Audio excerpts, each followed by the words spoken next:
A part of that plan, of course, is to induce the gradual surrender of American sovereignty, piece by piece and step by step, to various international organizations, of which the United Nations is the outstanding but far from the only example. Now, here are the aims for the United States. 1, greatly expanded government spending for every conceivable means of getting rid of ever larger sums of American money as wastefully as possible. 2, higher and then much higher taxes. 3, an increasingly unbalanced budget despite the higher taxes. 4, wild inflation of our currency. 5, government controls of prices, wages, and materials, supposedly to combat inflation. 6, greatly increased socialistic controls over every operation of our economy and every activity of our daily lives. This is to be accompanied, naturally and automatically, by a correspondingly huge increase in the size of our bureaucracy and in both the cost and reach of our domestic government. 7, far more centralization of power in Washington and the practical elimination of our state lines. There is a many-faceted drive at work to have our state lines eventually mean no more within the nation than our county lines do now within the states.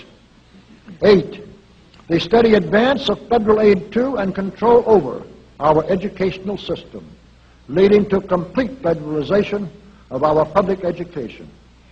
9, a constant hammering into the American consciousness of the horror of modern warfare, the beauties and the absolute necessity of peace.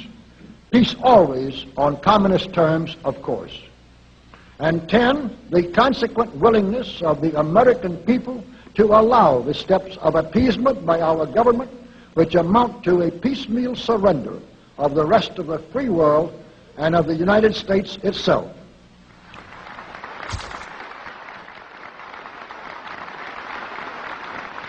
So brush the insider's dust out of your eyes, my friends, and the communist soap suds out of your brain, and ask yourselves in all honesty, what on earth is wrong with the United States simply minding its own business?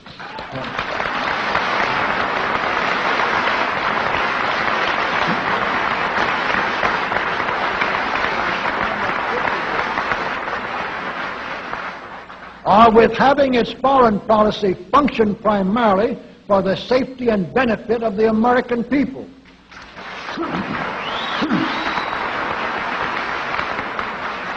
Which is exactly what we had done for the first 140 years of our existence as a nation, to the incredible advantage of ourselves and everybody else.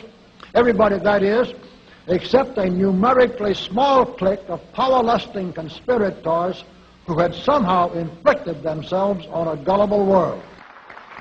While we turn to a very brief summarization of what we hope the John Birch Society will help and even sometimes lead the American people to accomplish during the next 15 years. 1, our first and most important specific undertaking should be to restore the complete independence of the United States.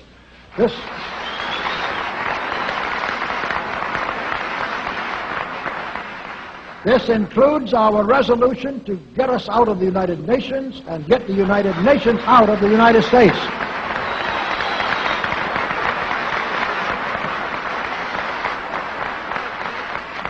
2, we must once again make our money freely redeemable in gold at some realistic price.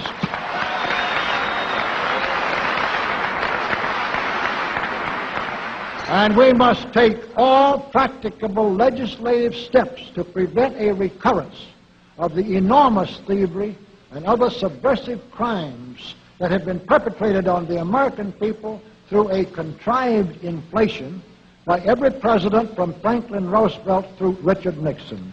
3,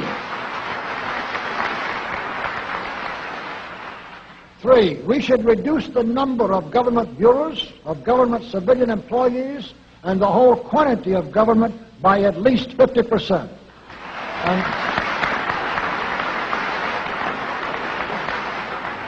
And we should achieve at least this much reduction in proper fashion through gradually convincing a majority of the American people of the wisdom of such a course.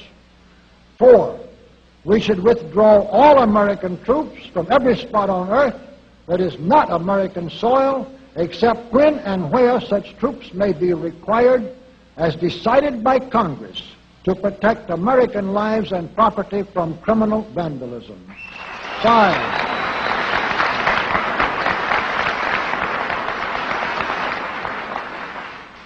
5, we should get government out of the areas and functions and activities where government does not belong. Again, all steps to this end should be taken gradually, but nevertheless just as rapidly as enough of the American people can be persuaded to support such progress. Any such achievement will require a truly massive educational force, but that's exactly what we hope to build during the next 15 years. We could go ahead for at least 100 numbered items, but the John Birch Society will undoubtedly be working on more than that many specific projects, which will be laid out in its bulletins before another 180 months will have rolled around. And all of these projects will fit into the general pattern indicated by the 5 major objectives listed above. So let's really wind up this marathon monologue with one final thought. None of us can guarantee anything about what the future will bring. Your speaker knows what a job we have before us to rid our country of the scourge of communism within the next few years, and then to go ahead on our constructive program so well that 15 years from now we shall already be entering an era of far less government, of a much sounder sense of responsibility, and, with God's help, of a better world.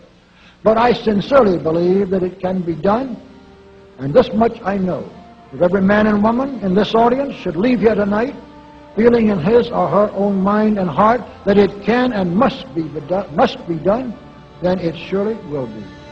And so, all of you patriots of good character, good conscience, and noble ideals, whom we can reach with the filmed version of this speech in 1,000 other audiences, it is with a great deal of confidence and energizing will to win that we invite you to join us in our epic undertaking.